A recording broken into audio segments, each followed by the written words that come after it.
Dear Brian, you were amazing last night. Love, Ida. Oh. Ah, this is from the night you had sex with Quagmire's dad. Oh, come on! Jail sentence? Brian and Quagmire's first interaction is in Season 4's Brian the Bachelor. It's super indirect, but they both participate in The Bachelorette. Quagmire? Oh, hey, Brian. How did you get on the show? I had to do a few favors. Come on, I'll do anything. Anything? Okay, check under the bed. Nope, nothing. Nope, no monsters in here. Now check the bathroom. Nope, none in here either. So can I be on The Bachelorette? Yeah, good night.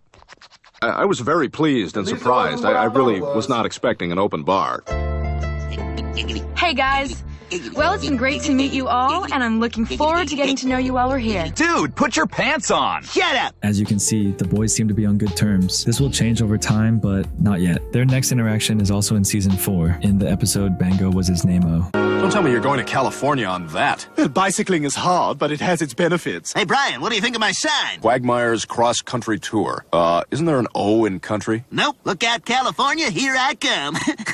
California! What are you doing? Well, you heard Captain Syphilis. We're going to California. Oh, come on. You can't go alone with Quagmire. I'll go with you. Glad you guys are joining me. I say, are we moving on yet? Just hang out, little guy. I'll see you in a while. I suppose I'll go pump the chemical toilet. Gil, what the hell is taking him so long? I'm missing precious time with my father. Which one of these is the horn? Do something. I'm afraid to press anything else. As you can see, aside from Quagmire clapping some cheeks, everything is chill. But when Quagmire takes too long, Brian and Stewie do this. All right, that's it. Listen, you pervert, what the devil is taking so long? Good Lord! Oh, Stewie, thank God. That cleaning lady cleaned me out. She took all my money. Grab those keys over there, will you? These keys? These the ones you want? Up yours!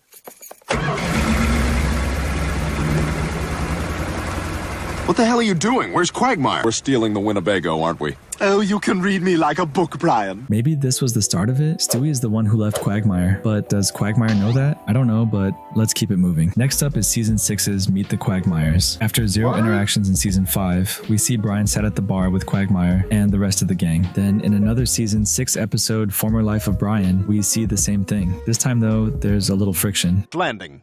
Oh, man, I tell you, now that I'm a parent, I can't even watch stories like that. I just think, oh, my God, what if Dylan were on that plane? Yeah, I understand. That'd be tough. Quagmire. No, you do not understand. Until you have a child, you do not understand. Jesus. It's been like this all week. Hey, Brian, what would you do if Dylan fell out a window? Oh, my God, I don't even want to think about that. Oh, God. Brian, what would you do if Dylan was in a fire? Oh, my God, oh, no, oh, my God, oh, God, oh, no, knock on wood. There's a difference between being concerned and being overprotective. That is a dad talking, Quagmire. You can't hold your kids back. You have to give your kids both roots and wings. I want to punch you in the dick right now. We got one more Season 6 interaction, and it's an important one. In The Man with Two Brians, Peter brings home a new dog, and due to his jealousy, Brian gets kicked out of his house. Fortunately, his good friend Quagmire helps him out and lets him crash at his place for a little while. Once again, though, Stewie has to step in. Thanks for letting me stay here, Glenn. I hope I'm not in the way. Should be fine. Listen, Brian, I'll be bringing a Puerto Rican girl over here later. She's super hot and real nice, but when she was 5 years old, her dad ran over one of her legs with his van. It's still kind of messed up in a pretty obvious, instantly visible way. Please don't say anything. Try to make eye contact with her when she wobbles in because I want this to work. Yeah, sure, no problem. Stewie, what are you doing here? New Brian is such a tool. He's turning the family into a bunch of douches. You always told me I was a douche. But you were my douche, Brian. Come back and be my douche again. Hi, I'm looking for Glenn. Oh, what happened to your leg?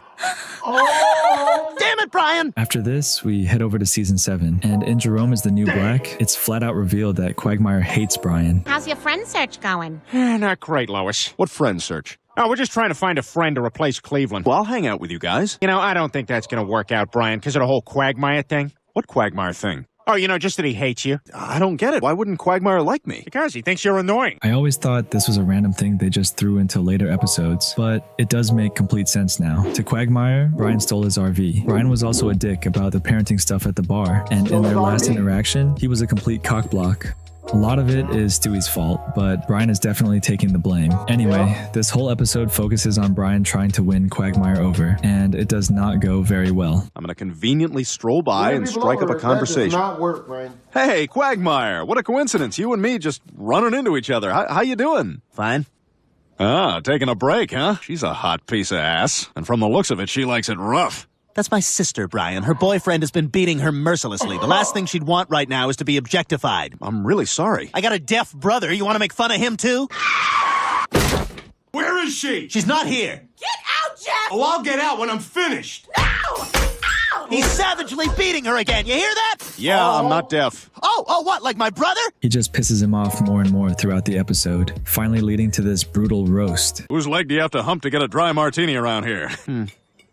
So how's the flying business? Not so great. The economy's sort of taking its toll. A lot of salary cuts, a lot of layoffs. You want to learn more, read the papers, go on the internet. I don't know. You want to maybe just go? Quagmire, come on. I'm really trying hard here. Who asked you to try hard? Nobody, but I'm trying to establish a friendship with you. How can you not like me? I'll tell you. You constantly hit on your best friend's wife. The man pays for your food and rescued you from certain death, and this is how you repay him? And you're such a sponge. You pay for nothing. You always say, ooh, I'll get you later, but later never comes. Pretend you're this deep guy who loves women for their souls when all you do is date bimbos. I date women for their bodies, but at least I'm honest about it. God, you're pretentious. And you delude yourself by thinking you're some great writer, even though you're terrible. I think what I hate most about you is your textbook liberal agenda, how we should legalize pot, man, how homelessness is the biggest tragedy in America. Well, what have you done to help? I work down at the soup kitchen, Brian. Never seen you down there. Driving a Prius doesn't make you Jesus Christ. Oh, wait, you don't believe in Jesus Christ because religion is for idiots. Well, who the hell are you to talk down to anyone? You failed college twice. How's that son of yours you never see? I could forgive all of that if you weren't such a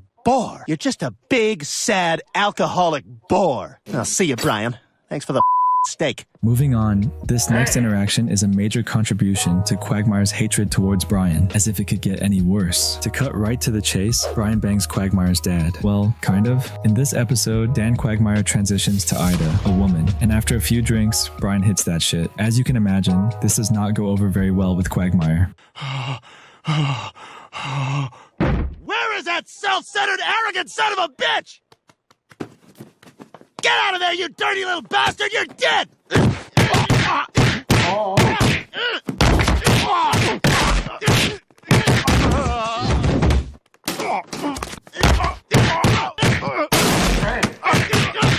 I ever see you anywhere near my house, I'll blow your head off! Now lay there and die, you piece of crap! Hey, I your dad.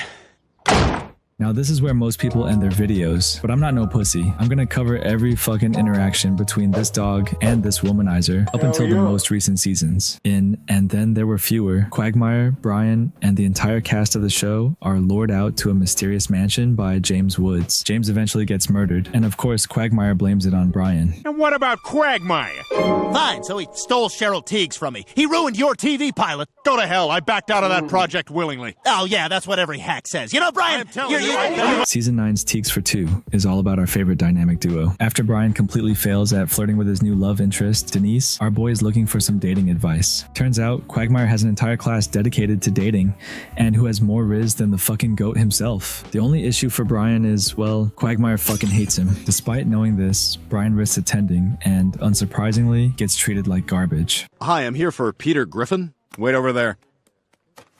Not the best way to spend a Thursday night, huh? You can say that again. So, what are you doing here? I'm picking up my friend, Peter. I got arrested for protesting the Walmart opening. I'm Denise. I'm Brian. Would you mind if I asked for your number? Who knows? Maybe we could get arrested together. That's a good one. Sure. I'd like that. Come on, Peter. I'm here to take you home. This is the only world I know anymore. Peter, you've been in there for 15 minutes. Oh. Good morning, everyone. Oh, crap. He's in love again. I know, but this time it's for real. Hey, Denise, it's me, Brian. Brian Griffin. Oh, boy. How about we go on an actual date? Uh-huh. Sounds great. So? Well, guess who has a date on Saturday? Not me. Put the dog out. The dog's crying. Lois, can someone put the dog out? I'm trying to read. What the hell? What's the matter with you? Did an ambulance go by or something? Instead of sitting here feeling sorry for yourself, why don't you take Quagmire's class on picking up chicks? How come I've never heard about this? Because Quagmire forbids us to tell you about his life. As you may recall, he hates you. I can't make you into studs. I can only help you bring out your inner stud. Hey, sorry I'm late. What are you doing here? I'm in your class. What? No way, I don't want you in here. Now teach me how to find love. All right, fine. But you lick yourself once in this class and you're out. Super easy. Don't look. I spilled something. This fucker Quagmire even sets Brian up for failure, purposefully giving him bad advice that ends in a humiliating date. I have to admit, Brian, I'm glad you called. Call me the paw. That's what I go by now. Okay. A lot of babes here tonight. No. Shut up for a couple minutes. I'm gonna look around. Brian, you're being kind of disrespectful. Relax, baby. Hey, check your phone. I sent you something. Oh my god, is that your... Yeah! How'd you like to get hit in the face with that? I'm gonna go. Why, you getting more moles put on? You know, I came here because I thought I'd made a mistake by not giving you a chance, but it's obvious you're just another typical jerk. Not one to back down, Brian gets revenge by dating Quagmire's first true love, a girl from his high school days named Cheryl Teagues. Quagmire counters by dating Brian's ex, Jillian. A double date between the two turns into a fight, ending with both women walking out. In a rare, heartfelt moment, Brian and Quagmire share a one-on-one talk, but true to form, Quagmire fakes kindness by pretending to give Brian a ride. Would you mind giving me a lift home, buddy? Next, we move to season 11's 12 and a Half Angry Men. When Mayor West goes on trial for murder, Brian is the lone juror, holding out for a not guilty verdict, trying to convince everyone there's reasonable... Never fight with and or over females, man. It's never worth it. You know what I'm saying? You'll be lucky if she bones the winner, at least. This annoys most of the jury, including Quagmire, who gets heated about Brian's stubbornness and accuses him of being a know-it-all. It's his fault we're still here. You don't even understand your feelings for the mailman. No one understands. Get out of here, I'll kill you! This is ridiculous. Even if you don't believe the note was legitimate, there was an eyewitness who saw the entire thing. She said she was at a sex party. Now, how could a woman at an orgy witness a murder? The bedroom was 100 feet from the window. Trust me, you're banging 8 strangers who responded to a flyer. At some point, you're gonna look out a window and question every decision you've ever made. Look, I'll demonstrate. You people come here. All right, Tom, you're squinting. You're anticipating. Don't do that. Carl, you can take your fist out of your own mouth. Bruce, great work. Bruce seems like the only gamer here. And that places the witness right here, next to the lubricating station and the terrible-smelling guest book. Would she be face up? No, she had small breasts, but a great ass. She's definitely face down. How could she see the window? Oh my God, you're right. Things take an even funnier turn when Brian presents a certain letter from Ida, leaving Quagmire both humiliated and furious. Well, there's your motive. A note from the victim threatening Mayor West. What more proof do you want? Yeah, are you trying to suggest that Mayor West's enemy faked a corruption letter and then killed himself? That's idiotic! But it just might work. You know, something bothered me about the stationery that note was on, with the decorative M border. I'm pretty sure the M is for Marriott. I once got a note from the Marriott written on the same paper. Dear Brian, you were amazing last night. Love, Ida. Oh. It is from the night you had sex with Quagmire's dad. Oh, come on! The victim had access to all the office of the mayor stationery he could ever want, yet he handmade a letterhead on stationery from a Marriott? As far as I'm concerned, that casts doubt. In season 11's Turban Cowboy, Peter's friendship with Mahmood causes tension at the clan. When Quagmire and Joe make critical remarks, Brian jumps in to defend Peter, accusing them of being racist. Quagmire, always quick on the draw, snaps back with a comment just for Brian. Hello, Peter. Hey guys, this is Mahmood. Hello. Hi there. Hey there. Hello, how are you? Hey, Mahmood, you know, I'm actually glad you're here. Settle an argument we were having earlier. Which Spanish chick has better jugs? Salma Hayek or the other one? I am married. Salma Hayek. What? Did you know progress has the word pro in it, right? What are you having? How about the ginger ale? Right now I have to go bring great shame to myself by using the restroom. Isn't he great? No, he's weird. Why do you order a ginger ale? Oh, I see what's going on. You guys are uncomfortable with Mahmood because he's Muslim. I, for one, think it's great that Peter has enough of an open mind to have a Muslim friend. You know, a lot of dogs just sit outside, tied to poles. So he's Muslim. Every culture has its quirks. Italian guys talk with their hands a lot. Irish guys drink a lot. Black guys change their shirts while they tell you a story. Then, in season 9's Road to the North Pole, Brian tries to mend things with Quagmire by being nice to his niece Abby while they're in line to see Santa. But true to form, Brian's efforts backfire. Oh my God, look at the line! Damn it, we're gonna be here forever. There's Quagmire way up front. We can cut in line with him. Glenn Quagmire? Wow, what are you doing here? Just waiting for Santa like everyone else. Here, who's this little guy, huh? Is this your nephew? Yeah, I hope you've been a good boy this year. That little guy is my niece, Abby, you douche. Her hair's short because of the chemotherapy. Uh-oh. Gosh, I didn't know. I'm so sorry. Oh, you're sorry? Waiting in line is such a catastrophe for you that you'd rather destroy the confidence of a 5-year-old cancer patient? I didn't know she was dying. Uncle Glenn, am I dying? No, sweetheart, you're not dying. Because we're going to see Santa, and he's going to bring you a new brain. Get out of here, Brian. Just get out of here. The duo's next interaction is in Roads to Vegas from season 11. While most of this episode focuses on Brian and Stewie in Las Vegas, there's one moment that shows just how dark Brian's rivalry with Quagmire can get. I say, Brian, this backpack feels a bit lighter than it did before. I actually used part of my portion to take care of some personal business. All right, fine.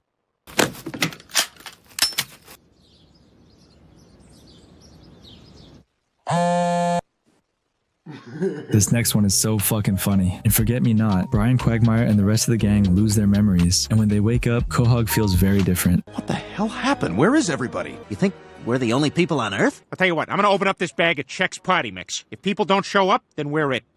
Yep, we're it. We know we woke up in the hospital. Maybe there was some kind of catastrophe that we were all spared. Or maybe we were all in some kind of accident. Well, that would explain why you're in a wheelchair. You must have gotten hurt worse than the rest of us. Hey, you know, if we're all going to be trying to figure this out together, maybe it'd be easier if we gave each other names. Hey, maybe my name is on this collar. Cremate, don't bury. I'm getting a feeling about my name. I think my name might be Shirt Pants. Shirt Pants? What's your name? I kind of think it's Manly Walker. Wheeler? No, Walker. Wheeler? No, you're not hearing me right. It's Walker. Probably Wheeler. The entire place has been deserted, and they're the only ones left. Because Quagmire and Brian don't know each other, they actually get close again. Well, this is 31 Spooner Street. I'm home.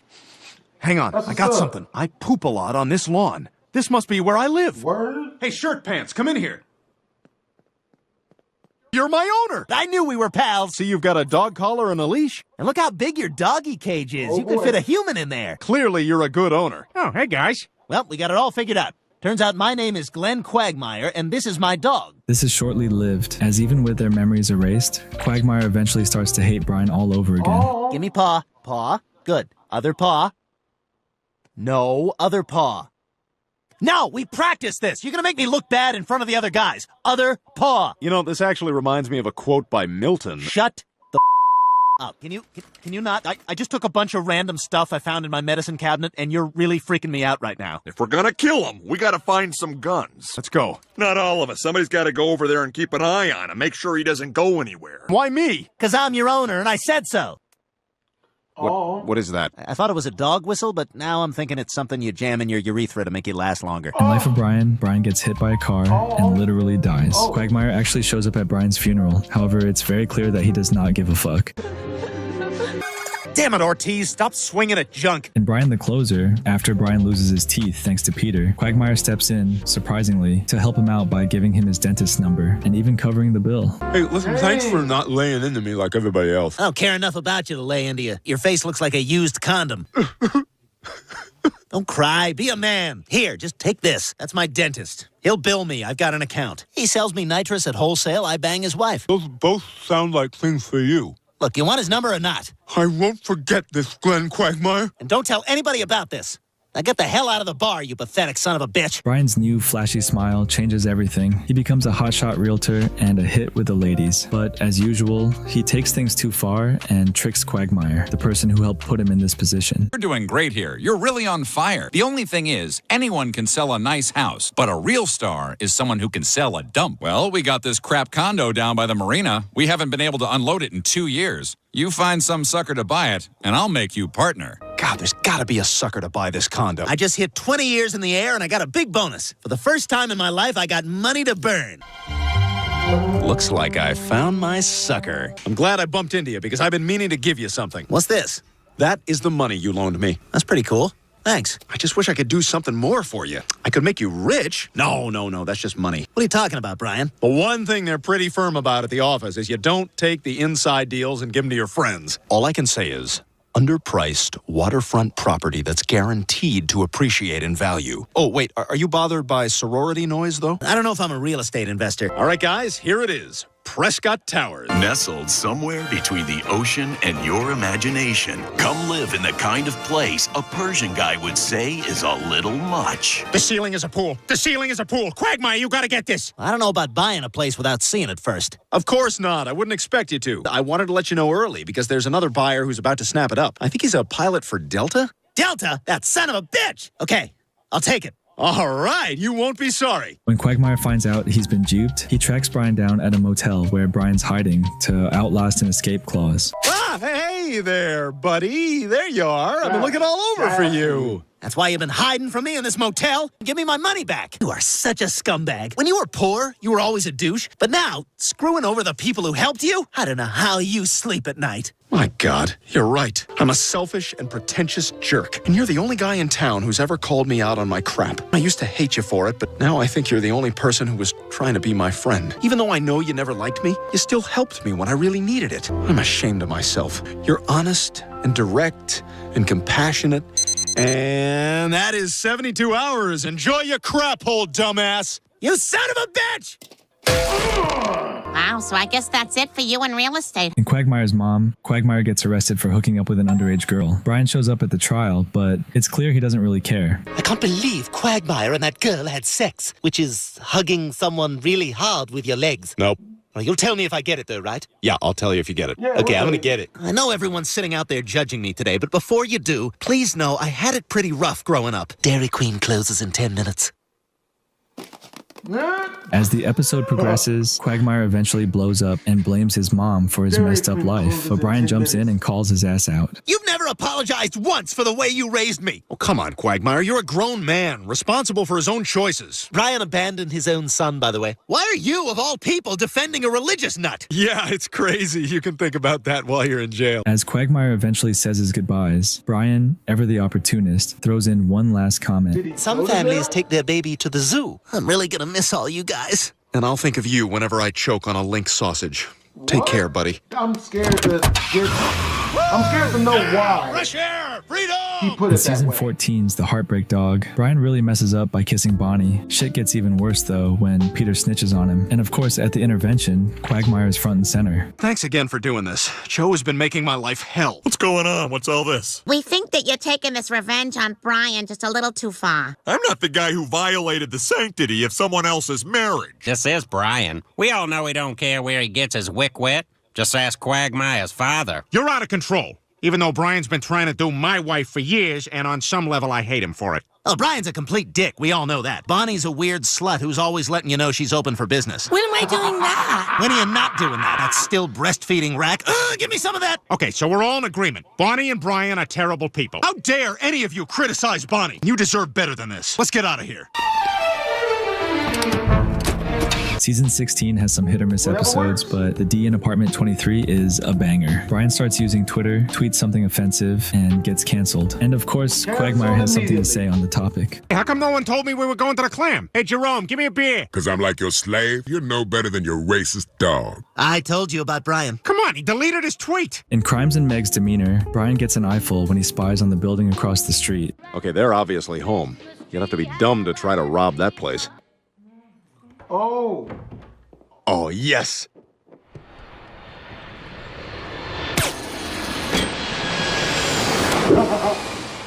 That's what's up. I hate the guy, but he's good. Things take an unexpected turn in Married with Cancer. When Brian marries Jess to make her last days special, Quagmire is genuinely moved to the point of tears. For the first time, he admits he can't hate Brian anymore, and even throws him an epic bachelor party as a show of gratitude. It's a real-life Quahog version of The Fault in Our Stars. My name is Jess. I have cancer, but cancer doesn't have me. My name is Brian. I have a disease called love. When you learned Jess had only weeks to live, you proposed. No one's ever loved me like Brian does. Hey, pal, I know we've had our differences, but you're a good guy. Thank you, Quagmire. I want to throw you the wildest bachelor party of all time. In Season 17's Adam West High, things kick off when Brian suggests renaming the high school after Mayor West and ends up running for mayor himself. Now it's time for a new segment on our show called On the Same Sofa. My guest tonight is mayoral candidate Brian Griffin. Now, I understand you're running unopposed. That gives you a bit of an advantage, doesn't it? Well, Tom, I welcome a challenger. Not the one that exploded, but, that's probably gonna get me in trouble right there. Good thing I'm running unopposed. I can't believe we're gonna have a dog for mayor. We're gonna be the laughing stock of the whole country. Not one to miss a chance to mess with Brian, Quagmire jumps into the race just to spite him.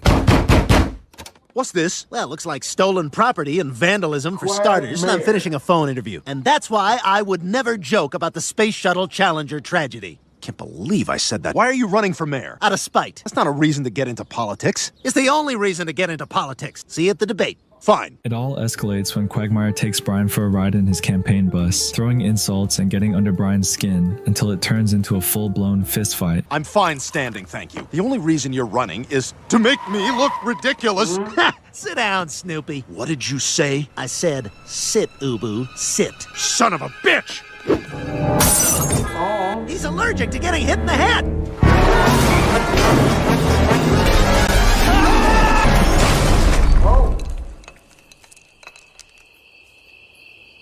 God, we're gonna die! Calm down, Brian. This bus has OnStar. OnStar roadside assistance. Yes, our bus went over a cliff. We need help. Is this Glenn Quagmire? Yes, sweetheart. Hi, who's this? It's Melissa from the Ramada Inn. Oh, the Framingham Ramada Inn or the Cranston Ramada Inn? Cranston. Oh, yeah, we're gonna die. With the threat of falling to their deaths, Brian and Quagmire actually start talking like real people for a change. It's one of those weird moments where their rivalry takes a back seat, and they almost get along. You think he's dead? Hey, buddy.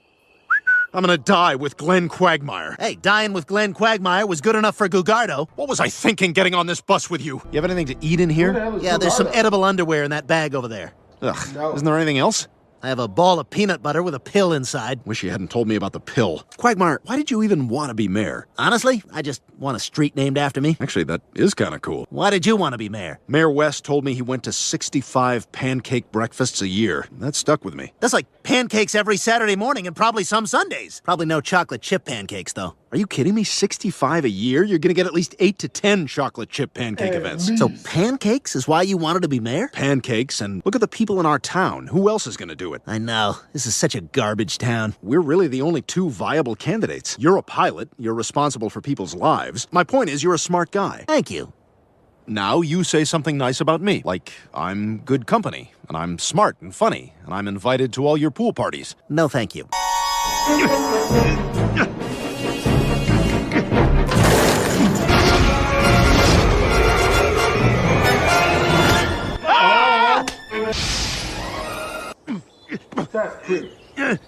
Hey guys, don't mind me. I'm gonna go steal that bus driver's identity. The truce doesn't last long. Back at Quagmire's pool party, Brian shows up and decides to dive off the tiki bar, forgetting there's no pool. Thanks for coming.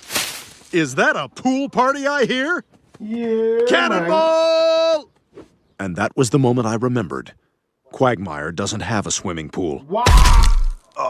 In Breda, Brian starts dating Quagmire's dad, Ida, again, which really sets Quagmire off. Excuse me, ma'am. No porn at the bar. Oh, it's okay. I'm transgender. Oh, I had no idea. Do whatever you want all the time. Howdy, stranger. What are you doing here? I'm an alcoholic. Oh, right. So you saw the video, huh? It's difficult to watch your son embarrass himself so publicly. As much as you want to save your kids from their mistakes, it's their mistakes that help them grow and change and become their best selves. Ida, should we get a room? Absolutely. Morning, sleepyhead. Some night, huh? Yeah, it really was. What are you doing Friday night? I'm free. Does that mean you're asking me out? It does. Not ashamed to be with me? I don't care anymore. Glenn, Ida, it's so nice that you could both come over for dinner. So, Brian, what's new in your world? Actually, I have some news that happens to pertain to my dating life. Do tell us. Ida and I have begun dating. You're joking, right? Brian and I are in love. So glad you dropped in. Brian is cooking breakfast. Get ready for eggs a la Brian. Scrambled eggs with a side of toast. What? How was that a la Brian? That's great. You know, Glenn, Brian thought you two could hang out this afternoon, and I think that's a great idea. All right. Well, great.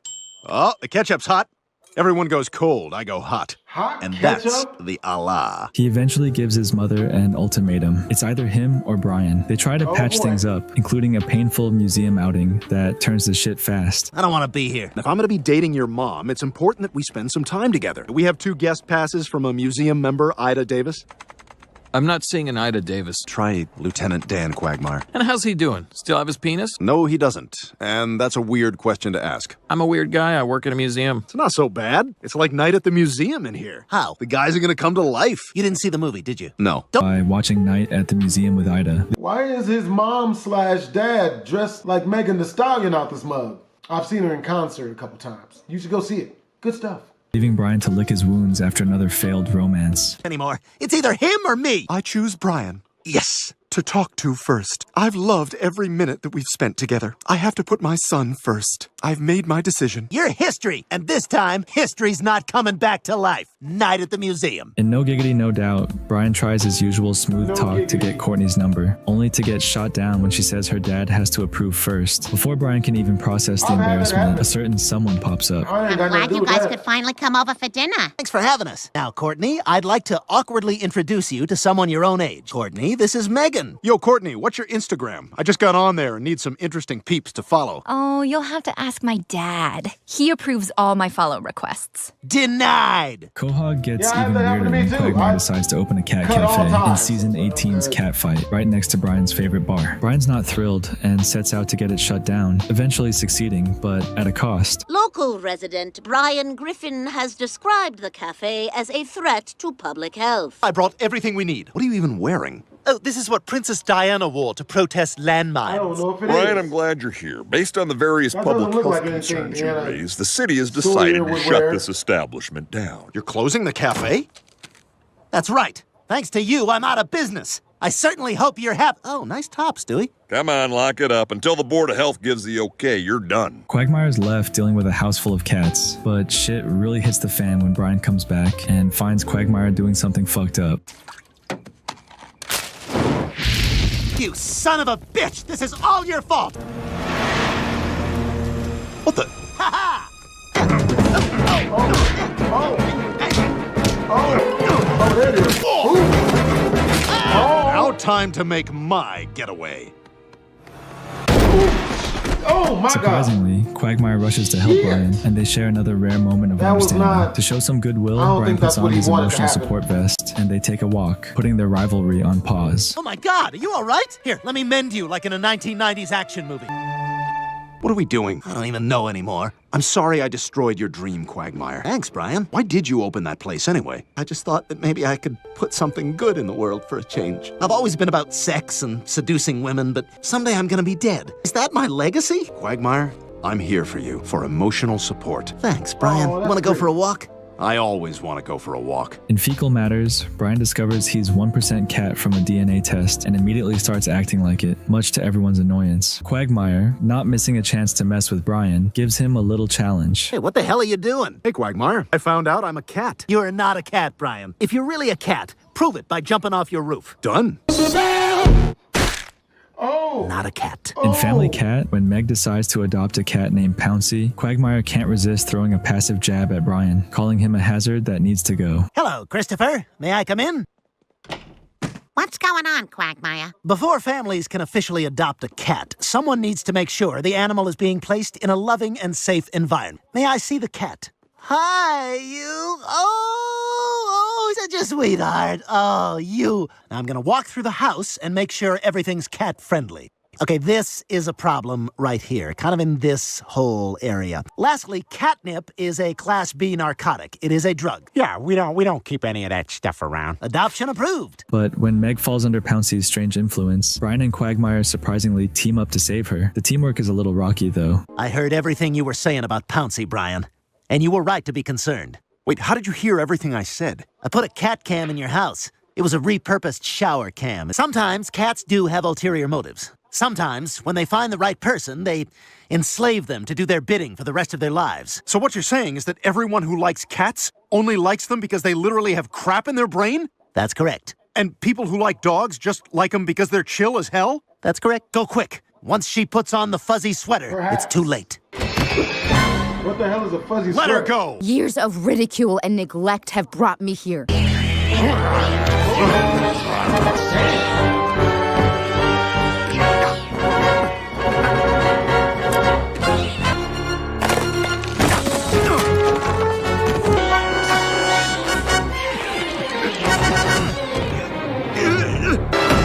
Midnight. Not a sound from the pavement. Meg, you have your whole life ahead of you. Cats are amazing, and you're too young to give it all up for them. I should be the cat lady. Give me the sweater. Quagmire, no! It's okay, Brian. I'm already gone. Look, a new day has begun. In Must Love Dogs, Quagmire tries dating a woman who's absolutely obsessed with dogs. So naturally, he Very ropes his obsessed. best friend Brian into posing as his pet. Brian, after a good laugh, agrees for the price of 6 tennis balls. But Brian isn't doing it to help. He's just waiting for Quagmire to crash and burn. Sorry we couldn't get you a dog. Come on in. We'll have however many beers it takes to forget how depressing the shelter was. Oh, hey, Quagmire. I mean, There he is, Brian the dog. I'm seeing this woman, and there's something different about her. I mean, it's not just that the sex is great, which it is, but I appreciate her as a person. Anyway, I told her I have a dog, so would you pretend to be my dog? Come on, I'm serious. Will you help me out? There are not enough tennis balls in the world for me I have 6. This is Spot. Carrie's gonna be here soon. Can you give me a hand getting this cat stuff out of here? Where is your cat, anyway? No cat owner knows where their cat is. Okay, she's here. Get off the couch. Who is it? It's the Purge. We're here to beat you up. Mwah, mwah, mwah. One pizza with alternative crust. Oh, yummy, yummy. Hey, you want to know the truth, Brian? Brian the dog? I love her. You hear me? Love. This is priceless. When Quagmire is tricked into proposing to his dog-loving girlfriend, Brian pushes it further by playing along, only for the engagement to spiral out of control when she moves in with her herd of rescue dogs. There he is, the bridegroom-to-be. Hi, honey. We're home. Dexter eats all this? Not just Dexter, but Dexter and all his rescue brothers and sisters. Is that one just a back half? Oh, backseat? Yeah. I'm just thrilled you're getting all the happiness you deserve. I am happy. Hey, babe. Was the Princess Diana plate important? Brian, can you hand me that parade magazine, that envelope, that stamp, and that checkbook? Thank you. Go for your life.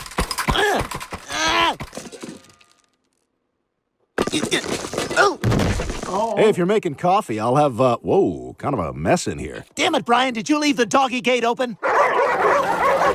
The 7-hour itch. Shut up, Brian. Why don't you go for a walk? No walk, no walk. I want to make a stir fry tonight. Have we unpacked the wok? No, W-O-K. W-O-K. She said walk. She said walk. Quagmire finally snaps, admits he hates dogs, and ends the relationship, but he makes sure to give Brian a little bit of payback. Well. Dogs are the worst, and I'm coming for you, Brian the dog. And when that day comes, you're gonna say, "Oh, Glenn got me good. I need to take a walk." Brack? Oh, no. Hey, Brian, I was just over talking to Quagmire, and he thought you might want to take a look at my new screenplay. It's called Ocean's 1. Between you and me, I can't believe nobody's done it before. Yeah, I could, take a look, sure. I have my all is lost moment on page 389. Quagmire!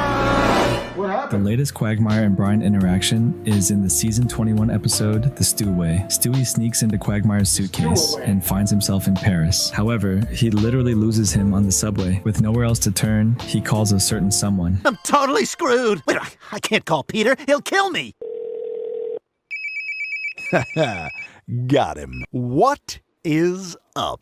I lost Stewie in Paris. What? Brian, you're the last guy I want to call, but you know Stewie better than anyone. I'll fly you to Paris. First class and no male flight attendants in my area. Also, I want a special kibbles and bits meal. Fine. Only Quagmire? I want just the bits. The moral of this video is don't do things that'll get you put in jail. Oh, because trust and believe, they'll find you.